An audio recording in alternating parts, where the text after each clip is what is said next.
அண்ணே, நீ காலேஜ் வரலையா? பிரைஸ் எல்லாம் கொடுக்க ஆரம்பிச்சிருப்பாங்க. பல்லவன் உன்னை கேட்டுக்கிட்டே இருக்கான். சீக்கிரம் வா.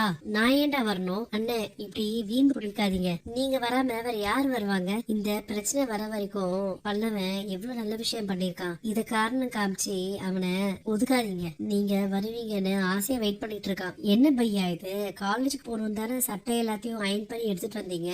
கிளம்புங்க. வேலை எல்லாத்தையும் நான் பாத்துக்கிறேன். அண்ணே, இன்னும் 5 நிமிஷத்துல என் பேரை கூப்பிட்டுருவாங்க. அண்ணன் இன்னும் வரலையே. பல்லவா, டென்ஷன் ஆகாதரா. அண்ணன் வந்துரும். 100 மீட்டர்ஸ்ல ஃபர்ஸ்ட் பிரைஸ் வாங்கிருக்கிறது பல்லவன். பல்லவா, போடா, கூப்பிடுறாங்க. சூப்பர்டா பல்லவன், நீங்க நிறைய போட்டியில வின் பண்ணிருக்கீங்க. சோ மொத்தமா எல்லா பரிசையும் நீங்க வாங்கிட்டு போயிடலாம். ஸ்டேஜ்க்கு வாங்க. பிரைஸ் எல்லாம் வாங்கி முடிச்சிட்டேன். அண்ணன் இன்னும் வரலையே. விடுறா, அதான் நாங்கெல்லாம் வந்திருக்கோம்ல. அண்ணன் வந்திருக்கலாம் அண்ணி. அப்படி என்ன என் மேல கோவம்? அண்ணனை பெருமைப்படுத்தணும்னு ஏதாச்சும் செய்யணும் தான் நான் இப்படிலாம் பண்ணேன். புரியுது பல்லவா?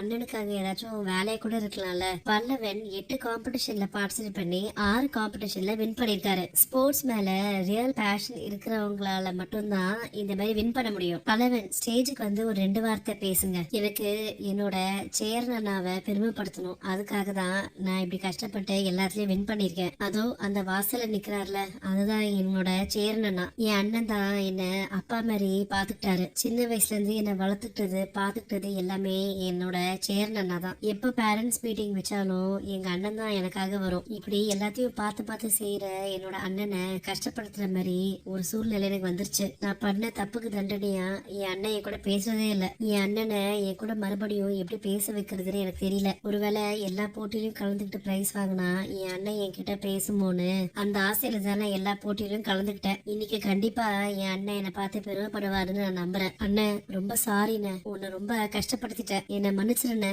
அண்ணன் வாண்ண, மேடைக்கு வா. இது என் 2வது அண்ணன் சோழ. இது என்னோட அண்ணி. இது என் 3வது அண்ணன் பாண்டி. குடும்பத்துல இவ்வளவு கஷ்டம் இருந்தாலும் அந்த கஷ்டம் எதுவுமே என்னை பாதிக்காம பாத்துக்கிட்ட என் அண்ணனுங்களுக்கும் எனக்கு அம்மா மாதிரி இருக்கிற என்னோட அண்ணிக்கும் இந்த அவார்டு எல்லாத்தையும் நான் டெடிகேட் பண்றேன்.